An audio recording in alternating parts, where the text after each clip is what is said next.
Breaking news, HFD has confirmed that one firefighter has died.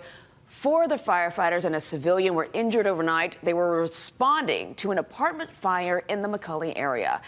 Casey Lynn is live this morning with an update at the Queens Medical Center where they are recovering. Casey. Yeah, Grace, good morning. We are trying to get some more information about the current condition of those 4 firefighters that you mentioned and that one civilian that were hurt during all this yesterday. And as you also mentioned, one of those firefighters, the 5th one that was transported actually to Straub in critical condition last night, did pass away. We learned that late last night and were able to confirm that with the Honolulu Fire Department. The fire chief came out, made some brief statements confirming that information. We do not know the identity of that firefighter just yet. Of course, our thoughts are with the Honolulu Fire Department and the rest of our first responders this morning. We also want to walk you through what we know from that fire yesterday evening around 7:40. That's when crews responded to that 2-story building on Young Street. There were 10 units there. The Mayday call, which happened just shortly after, around 8 p.m., just before, where 2 firefighters were declared missing, officials said. One of the firefighters was able to make the way out. There was a partial roof collapse, and one of the other firefighters that was still trapped inside was eventually extricated from the building around 8:24. They were able to get him out, and that's when they rushed those firefighters to the hospital. Unfortunately, the 25-year-old firefighter that passed away had only been working for the Honolulu Fire Department for a year and a half. We heard from Mayor Rick Blangiardi last night, who came down to the scene and made some brief comments. Take a listen.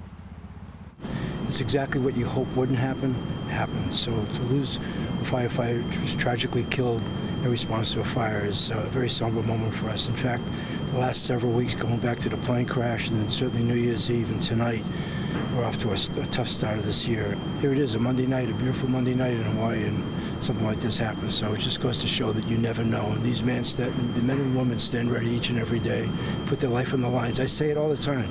I say that all the time. People think it's just talk. It's real. And you have moments like this, it really brings it home.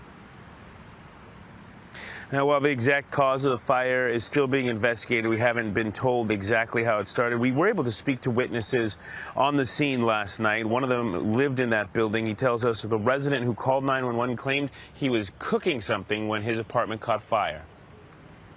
He came up to the front to wait for 911 because he called, and I just heard him say that he had called 911 because his place, his stove had caught on fire. He was cooking something. Smoke was coming out, and when I happened to look up again, then the flame all came out at one time from that one place.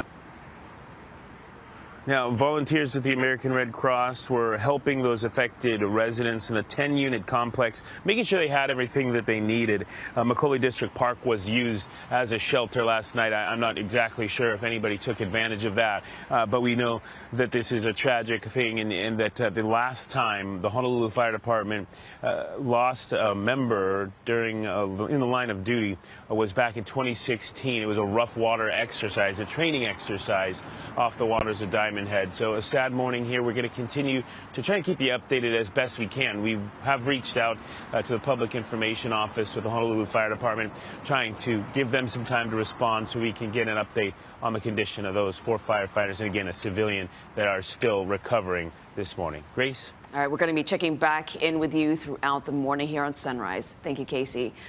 5:36.